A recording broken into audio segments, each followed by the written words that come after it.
Mais um programa Semema, Rádio Semema, todo um campo semântico para você.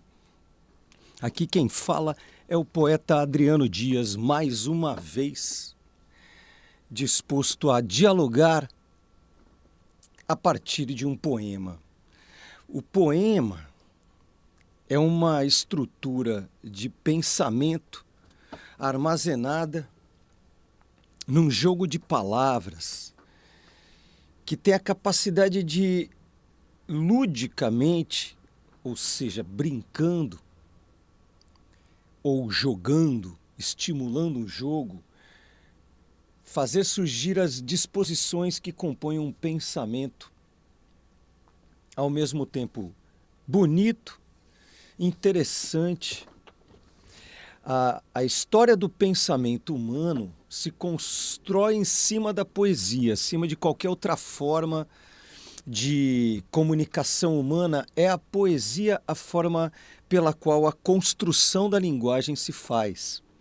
As culturas que não são letradas, ou seja, ágrafas, as que não escrevem, as culturas que não escrevem transmitem pela oralidade o seu conhecimento.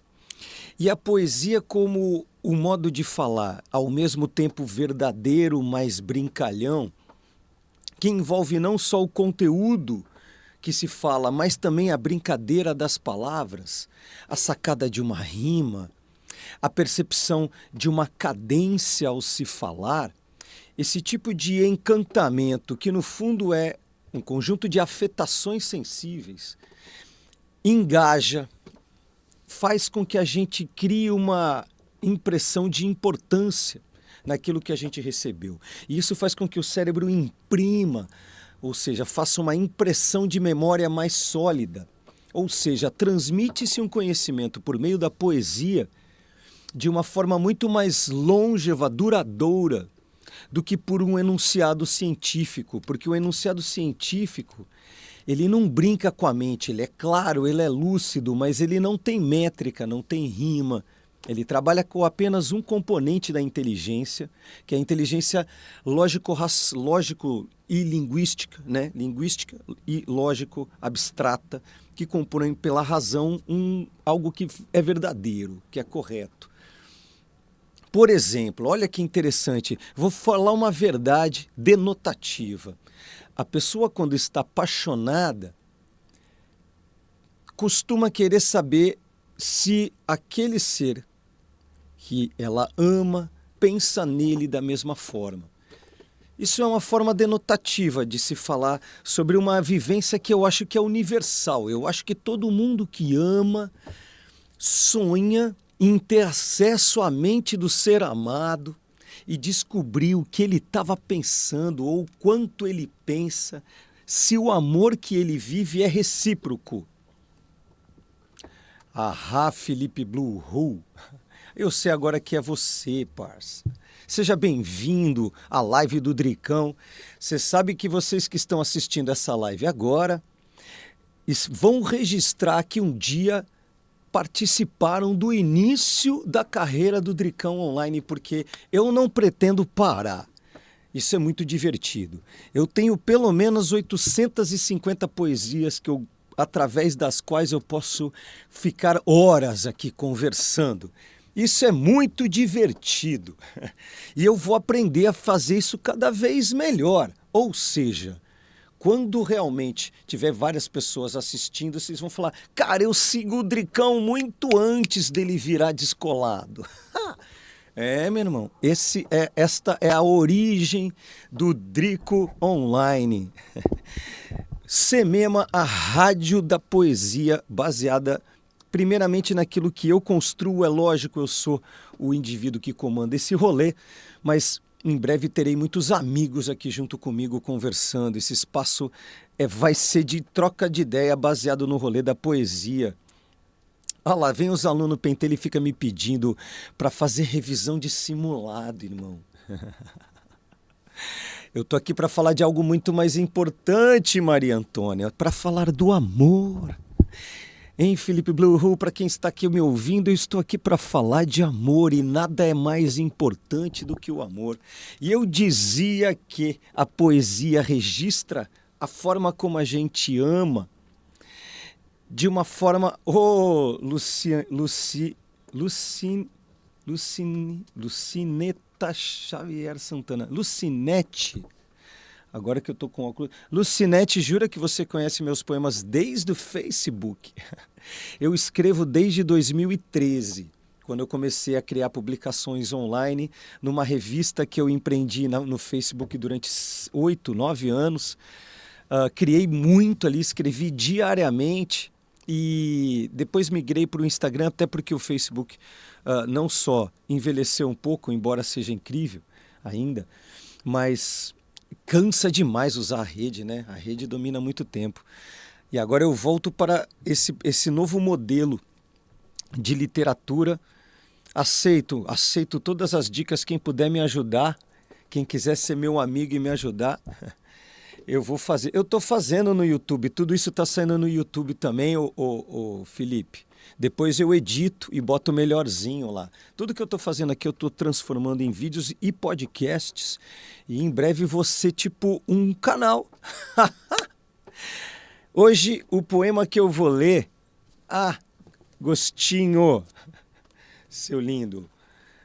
Cola na área, moleque. Esse livro que eu publiquei em 2021, durante a pandemia, e logicamente ninguém comprou, primeiro porque eu sou ninguém, e segundo porque na pandemia estava todo mundo preocupado com outras coisas, foi a maior realização da minha vida. Essa editora, a Patois, é simplesmente a mais prestigiada editora de poetas do Brasil, e compilou 100 dos meus poemas que eu mesmo escolhi como mais interessantes, que desse um panorama geral daquilo que eu penso enquanto poeta. E eu vou ler o primeiro poema. O primeiro poema que abre o meu livro, no primeiro capítulo, que traz poemas de amor, que na boa, velho... Eu sempre, quando penso e escrevo um poema sobre amor, eu penso o que mais há para ser dito. Eu, como professor de literatura, desde o amor é fogo que arde sem se ver, até antes ainda, nas cantigas de amigo, em que o eu lírico feminino diante da natureza clamava a presença do seu amado, ou na cortesia, um trovador paquerava uma senhora como se ela fosse um ser superior. O que mais há para falar de amor, cara? Já não se falou tudo de amor em todos os tempos? E de repente eu aqui, Adriano, ninguém, vivo o amor profundamente, e ele me transforma e ele me significa, e eu preciso traduzir essa experiência num poema. Mas como eu sou professor, eu penso, cara, um professor que vai escrever um poema tem que representar, né, parça? Você não pode chegar com um poeminha ali sem vergonha, depois de ter pagado sapo com o Fernando Pessoa e o Escambau. E aí eu penso, cara, como é que se escreve ainda sobre aquilo que já se vive desde tempos irremotos? E remotos não existe. Remotos ou imemoriais, ou seja, muito antigos ou até longe da memória, sem memória. E remoto foi um crossover horroroso. Pois bem, é um desafio. Eu escrevo dezenas de poemas sobre o amor, porque o amor renova-se a cada texto que se escreve. E eu tenho esse poema que abre o meu livro, não tem título, mas o título pode ser o primeiro verso, assim como faziam muitos poetas antigamente. Muitos poetas não dão título ao poema porque é muito difícil, até porque não existe título, o título já é a primeira linha do poema, e ele se propõe, sempre, ele se propõe a sintetizar tudo que você está dizendo. Então, quando eu percebo com clareza o que há naquele poema, e remotos não existe, irmão, eu coloco um título. Esse poema, ele não tem título por N fatores. Primeiro, eu não queria dar spoiler. O título é um spoiler. Ele cagueta o que você vai falar. Às vezes é legal, às vezes é importante. Às vezes eu quero que você comece a ler como se estivesse trocando uma ideia comigo. A coisa surge como um papo. E não como, presta atenção, eu vou falar sobre o amor ou o ciúme. Isso já prepara o cara, eu quero você despreparado, leitor. Catando de prima, fala, como o cara tá falando aqui, irmão? Do zero? Esse tom, ele também provoca uma informalidade maior. O poema entra como se fosse uma conversa e não como uma obra, o que torna o nível de leitura mais cúmplice. E outro problema também do título é que ele já inicia a ideia e eu queria começar de pronto, falando sobre... Presta atenção. Queria uma janela em tua cabeça, a olhar feito novela o que tu pensas. Ver com tua interna face risonha a paisagem dessa viagem tão íntima, os sonhos que tu sonhas, os países imaginários que visitas. Chorar no relicário de teus tempos antigos, querendo no fundo, confesso, encontrar-me ali comigo. E não vagando, mendigo, mas troféu mais digno de teus sucessos. Também admito uma certa luxúria masoquista, bisbilhotar os delírios em que não estou presente, outras paixões a que te entregas na liberdade da tua mente, e medir com régua a força com que as evitas, na tortura de saber com certeza o espaço que possuo em ti. Mas se pudesse intervir, botaria a tua alma presa, atada a uma cadeira, assistindo eternamente a um filme lindo só sobre a gente. Eu como protagonista, presente em toda parte.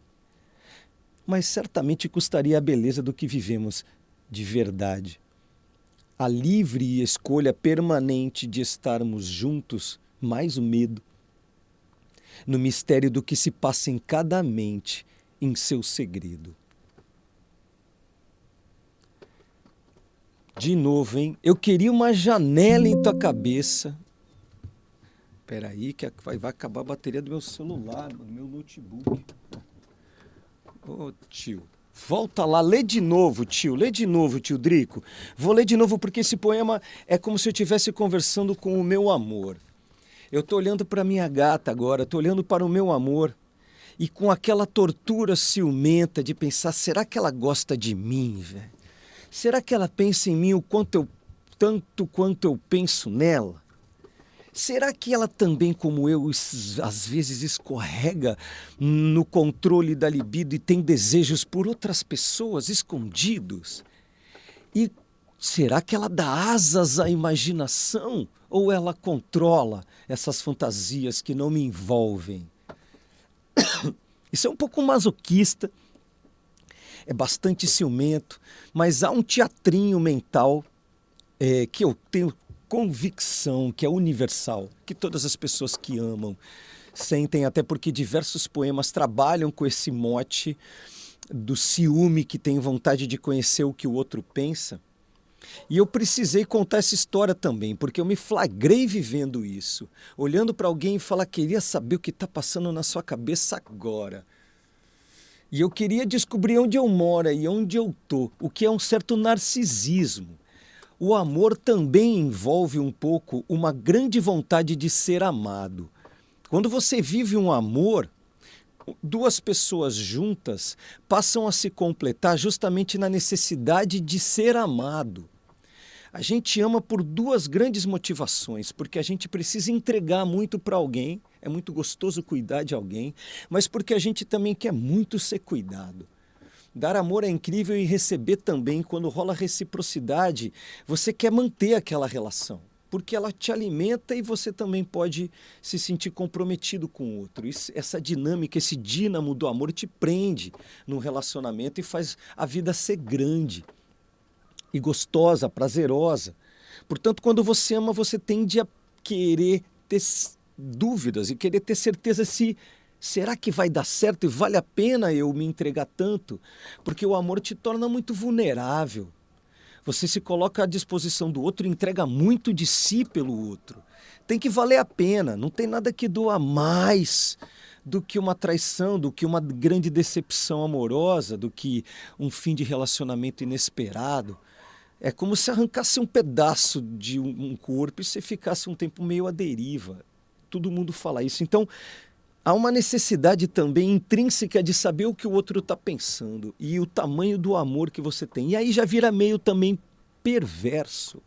Há uma certa perversão, há uma tara que a gente esconde, envolvida nessa história de será que o outro me deseja como eu desejo? Será que ele está gostando de outro? E esse controle envolve mil paixões.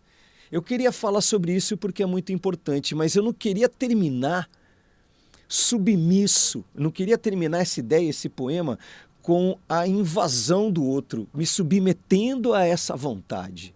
Porque essa vontade é traidora.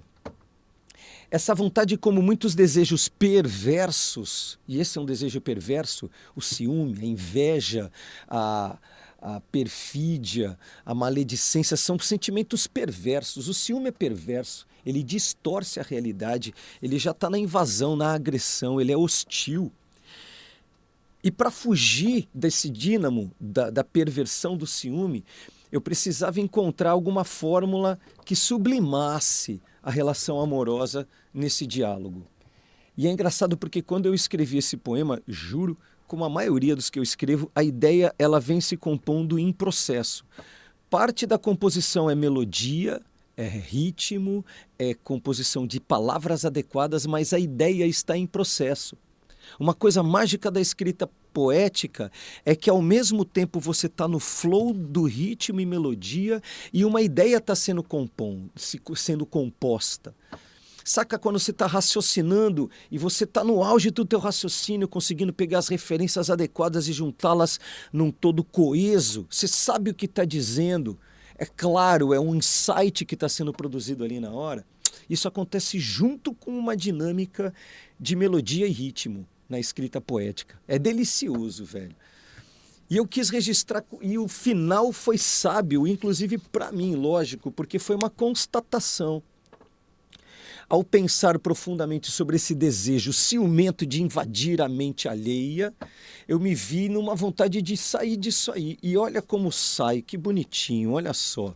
O poema começa com o desejo de invasão da mente alheia, começa com a vontade de saber o que o outro pensa a meu respeito. Depois ele mergulha numa perversão, numa vontade de invadir e controlar a mente do outro para o ciúme dominá-lo e ele virar sua posse, para só em última instância desistir dessa ideia, porque ela vai estragar o rolê. Se você começar a invadir a vida do outro, você está invadindo a liberdade do outro de te amar de verdade, inteiro. E a solução do poema é uma solução sublime, veja só. Queria uma janela em tua cabeça, a olhar feito novela o que tu pensas, e ver com tua interna face risonha a paisagem dessa viagem tão íntima, os sonhos que tu sonhas, os países imaginários que tu visitas. Chorar no relicário dos teus tempos antigos, querendo no fundo, confesso, encontrar-me ali comigo.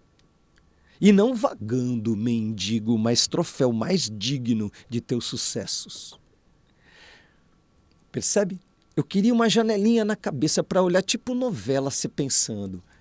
E ver contigo o que você vê, passear com você dentro de você. A princípio é um mergulho ingênuo, inocente, uma vontade de estar junto e visitar a sua mente.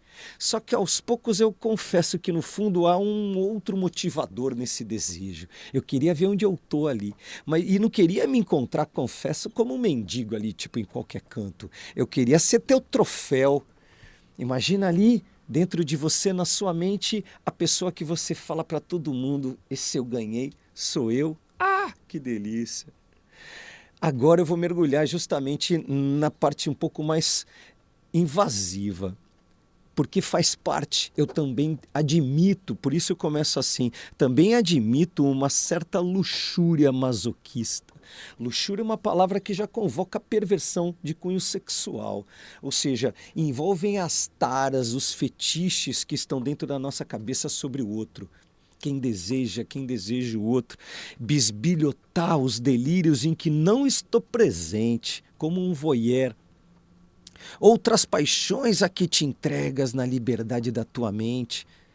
Imagina ver o filminho que a outra pessoa que tu ama faz. Tu assistir ali a sacanagem que ele está pensando. Imagina se tu não queria saber que sacanagem que o outro pensa, como um filme. E eu queria bisbilhotar os delírios. Olha lá, também admito uma certa luxúria masoquista, que é bisbilhotar os delírios em que não estou presente, outras paixões a que te entregas na liberdade da tua mente, e medir com régua a força com que as evitas. Queria saber, será que você força contra ou gosta ou se entrega aos desejos de outras pessoas que não eu? Hã? Na tortura de saber com certeza o espaço que possuo em ti. E aí a confissão final, mas se pudesse intervir, eu botaria a tua alma presa, atada a uma cadeira, assistindo eternamente a um filme lindo só sobre a gente. Eu como protagonista presente em toda parte. Esse é, no fundo, um dos motivadores do ciúme, essa vontade de saber que o outro só pensa em você e exclusivamente em você e mais ninguém. Que é a posse completa, é o extremo que leva a gente a, de alguma forma, temer perder o outro e querer invadir a mente dele. Eu, protagonista, presente em toda parte, mas certamente custaria a beleza do que vivemos de verdade. A livre escolha permanente de estarmos juntos, mais o medo. No mistério do que se passa em cada mente, em seu respectivo segredo. Cada mente é um segredo, por mais que a pessoa fale o que fala, você nunca sabe se ela está pensando o que diz que está dizendo. O que ela disse nunca necessariamente é o que verdadeiramente, até porque a gente nunca fala tudo o que pensa dentro de nós, a realidade é múltipla, o filminho que eu digo que eu queria ver, na verdade, é um caos, a mente humana. Mas a ideia de que, no fundo, o que faz belo um relacionamento de verdade, e não esse relacionamento possessivo, que é uma fantasia, imaginar o que o outro vive, o que é belo num relacionamento de verdade é a escolha eterna e livre de ficar junto.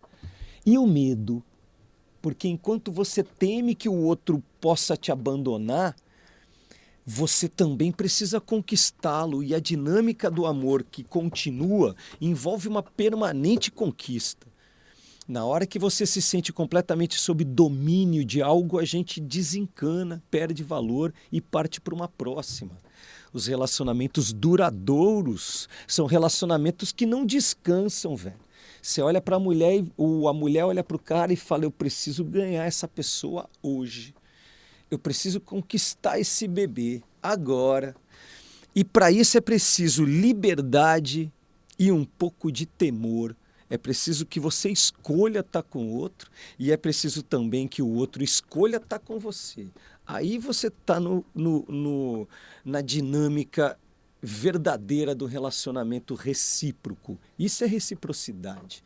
E a reciprocidade é o mais bonito do relacionamento, mas parte do princípio de confiar e deixar o outro viver o seu rolê interno, inclusive, possivelmente, em vivências mentais nas quais você não faz parte. Gostou dessa? Não. Pode ser que você não esteja numa fantasia da pessoa que você ama. Pode ser que ela pense em outros corpos, outras personalidades, outras vivências. Somos assim. Mas escolher estar com você em meio a tantas possibilidades que a gente sempre tem é muito bonito, mas é sempre incerto. É preciso conquistar o tempo inteiro. Por isso esse poema termina num ciclo. Ele é cíclico, porque na verdade é a constatação de que eu vou sempre estar com essa vontade de saber do outro o quanto ele gosta de mim, de saber do outro o quanto eu estou nele, o que eu represento para ele. Nem todo mundo tem coragem de falar o que sente, o que vive internamente. Tem gente que traduz o amor em outras realizações. Por exemplo, abraçando, tem gente que gosta de dar presente, tem gente que faz, manja mãe, ou nem só mãe, amigo. Tem gente que parece que está do teu lado querendo fazer as coisas para você o tempo inteiro. Essa pessoa talvez nunca vai te falar, cara, eu gosto muito de você, mas aquele gesto fala isso. Que o Joãozinho... Quem é o João Condeg? Pô, quem é você, João, que eu te conheço, parça? Hein, John? É o JP, não? Mas você não acha que a convivência frequente pode acabar com o relacionamento, como aconteceu em muitos casos na pandemia? Haha, que pergunta perspicaz! O amor consegue durar apesar do hábito, da rotina e da repetitividade? João, é o Joãozinho, né, o Joãozinho? Seu lindo. Sabia, uma pergunta inteligente dessa tem que vir de uma pessoa inteligente. Hein, João? Um relacionamento, um dos maiores riscos do relacionamento é justamente a rotina que rouba a magia, que parece ser um dos dínamos do amor. Por isso, a dificuldade desse poema está ligada justamente em como você consegue manter o mistério ao longo dos anos, dos meses, das décadas de convivência. Eu, por exemplo, convivo eu sou apaixonado por uma mulher com a qual eu estou há 28 anos. Ou seja, há quase 3 décadas eu vejo uma pessoa na minha frente que de alguma forma é a mesma e olho para ela e falo, nossa, eu preciso pegar essa pessoa. E pelo que me parece, com o passar do tempo, é recíproco o rolê, porque eu continuo conquistando essa gata. E o ver todo dia, a convivência frequente, pode iludir uma conquista. É aí o ponto. O que eu penso, Joãozinho, vê se tu concorda comigo, é que o que faz uma pessoa perder o encanto por meio da convivência frequente, como tu perguntou, é a convicção que tá ganho. É a sensação de que eu já fechei esse jogo, não vou jogar de novo. É a sensação, já li esse livro, é legal, mas eu já li. É aquela sensação, e se eu for fazer uma outra coisa? Parece que nós temos um princípio de conquista, e é a conquista que nos move. É esse o X da questão. E quando a conquista tem que ocorrer sempre? E quando a pessoa, justamente como eu disse nesse poema, vive um segredo interno que nunca te deixa ter certeza se está ganho ou não, se não é preciso conquistar mais uma vez e como chegar. E no fundo, os relacionamentos duradouros estão ligados a essa magia também.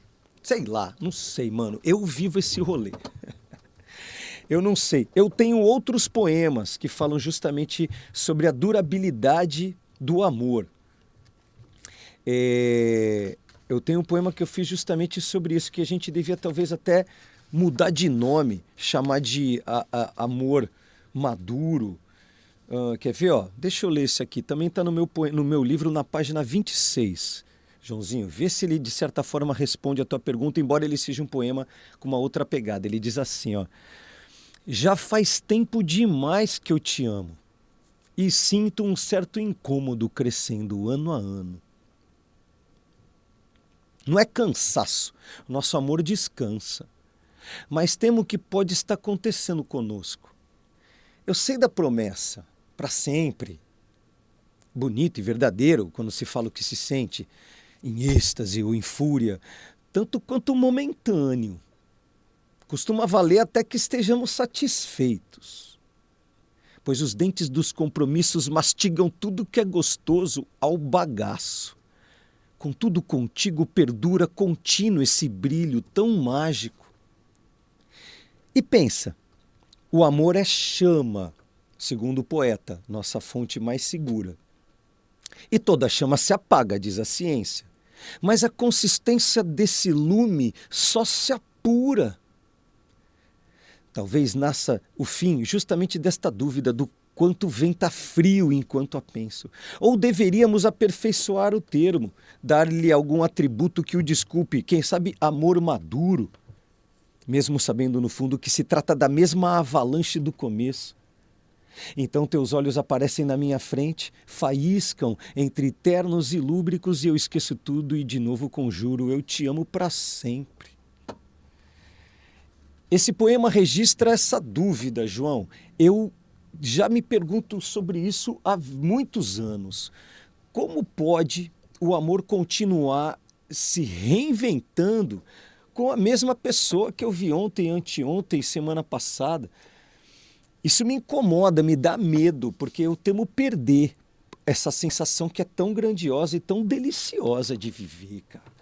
Nossa, é mó gostoso estar apaixonado por alguém, João. E a pessoa olha pra ti e devolve aquele mesmo olhar brilhandinho. Ah, tio, você dá a vida pra viver um momento desse, cara. E imagina se tu vive uma fita dessa direto. Tu não quer conquistar essa mina de ouro, cara? Aí você conquista, você consegue a pessoa que proporcionou aquele sininho quando olha no olho e faz... Você fala, nossa, velho, achei a minha própria mina de ouro. Eu preciso guardá-la para mim. Tem uma fábula muito antiga do La Fontaine, você deve conhecer, que é justamente sobre a galinha dos ovos de ouro, de uma galinha que tem fábulas no mundo inteiro, no conto popular, que envolve algum pobre, normalmente agricultor, porque antigamente todo mundo vivia na roça, né? Era camponês, e essas fábulas são da época em que a cultura humana ainda era agricultura, predominantemente, pré-civilização, que envolve alguém com um bicho ou alguma fonte de riqueza mágica, que dá ouro demais, e a ganância que faz querer descobrir o processo que gera o ouro mais rápido, faz com que o ouro se destrua. No caso da galinha, os caras roubam a galinha, estripa a galinha e a galinha morre e nunca mais dá nenhum ovo de ouro. Tem várias histórias sobre o brilho do amor é uma galinha dos ovos de ouro. Toda vez que eu olho para minha gata, ela olha para mim, a gente se toca de um jeito carinhoso e dá essa mistura de luxúria e ternura, tesão e companheirismo, tudo brilha, é gostoso, você fala, mano, eu preciso ter essa sensação de novo. É como ganhar na loteria, só que está do teu lado, é acessível, dá sentido à vida. E aí pode dar essa tara que eu li no primeiro poema, que é justamente eu queria entrar na cabeça dela e saber o que ela está pensando. Eu queria abrir a galinha dos ovos de ouro e saber como funciona. Só que o milagre acontece justamente pelo segredo. É essa a sabedoria por trás da galinha dos ovos de ouro. Quando você tenta descobrir como funciona, acabou a graça do rolê. A grosso modo dá para se aplicar até sobre a ciência. Enquanto o mundo vivia no segredo, enquanto o ser humano vivia no mistério em meio à natureza, com a natureza animada, o mundo vivia de uma forma biologicamente equilibrada. Na hora que o ser humano passou a agir querendo estripar a natureza e perceber como ela funciona e descobrir a raiz dos nossos proventos, né? Dos nossos alimentos, querer produzir tudo artificialmente, a gente destruiu o rolê, né, velho? Assim como você vai destruir um relacionamento se querer cobrar demais do outro a tua presença na existência dele. É de se pensar, inclusive, o quanto o amor não depende de que a mente seja livre. Só que a mente livre provoca o risco da perda iminente. Você pode ser traído, a pessoa pode olhar para outra, alguém pode chegar. A qualquer momento, aquela pessoa que proporcionou o plim, plim, plim, plim, plim do amor pode ser seduzida por outro malandro, velho. E esse medo tem que estar na tua cabeça. É preciso olhar para o teu amor e falar assim, se essa pessoa está sozinha no rolê, vai ter algum malandro que vai cair em cima? Vai ter fila. Então, se tem muita gente que ainda olha para aquela pessoa com o desejo, eu quero ser sempre o primeiro da fila, porque com aquela pessoa sai um ovo de ouro. Com aquela pessoa a magia do amor acontece. Então, para não estripar a relação, você tem que conviver com esse tormento de esperar que a galinha bote o ovo no seu momento. Respondi sua pergunta, João? Se você Então, tem que ter confiança no amor, mas a confiança é um fio da navalha, você nunca sabe. Se você confiar demais no amor, João, significa que você tem completo controle. E se você tem completo controle, já perdeu a graça. Você tem que confiar no amor e se entregar a ele, mas virar as costas e pensar, caraca, se eu vacilar, eu perco, ou eu posso, sei lá, ser traído. Então eu preciso vigiar, eu preciso estar atento, eu preciso ser mais desejável do que qualquer outra pessoa. Você precisa ser competitivo. Então, de certa forma, a confiança é também algo necessário, fundamental, mas que nunca pode ser completa. Senão tá ganho. O segredo da galinha está no mistério, tio, que é o final do poema. O final do poema justamente termina assim, ó, como ele fala, ó. Eu certamente custaria a beleza do que vivemos de verdade. A livre, olha o que a gente vive de verdade, é essa síntese do relacionamento. A livre escolha permanente, ou seja, toda hora eu livremente escolho você. A todo momento eu olho para você e de repente alguma coisa me faz pensar, é você hoje que eu quero, agora. E de novo, e de novo, e de novo. E essas somatórias de presentes que formam o relacionamento longo. Não é um negócio, eu quero você para sempre e vou sentar e tomar uma cerveja vendo um jogo de futebol. É todo dia que tem que ganhar. O Nietzsche tem um termo para isso, é o eterno retorno, que é um mito, o mito de uma vivência plena que te coloca sempre na mesma realização. Olha lá, ó, a livre escolha permanente de estarmos juntos, mais o medo, mais com o sinal de mais somatório. Então, a escolha com o medo, justamente no mistério do que se passa em cada mente, em seu legítimo segredo, na hora que você invade e debulha o outro e compreende 100% do outro, não há mais mistérios a desvendar. Aí a vida e o amor e tudo perde a graça. Percebe? O amor é uma das principais fontes de realização do indivíduo. Nada faz um ser humano mais feliz do que o amor. Ele é plural. Tem amor via religião, o amor de Deus. Tem via parças, os amor dos irmãos, são importantes demais, os amigos e familiares. Tem amor de família, de pai, de vó, isso é lindo demais. E tem amor que você faz uma família. Você junta e vive junto, e se invade, se penetra e se compromete, e a sua vida acaba dependendo do outro e o outro da sua, como se virasse uma molécula. Ah, essa vivência é mágica. Fechou?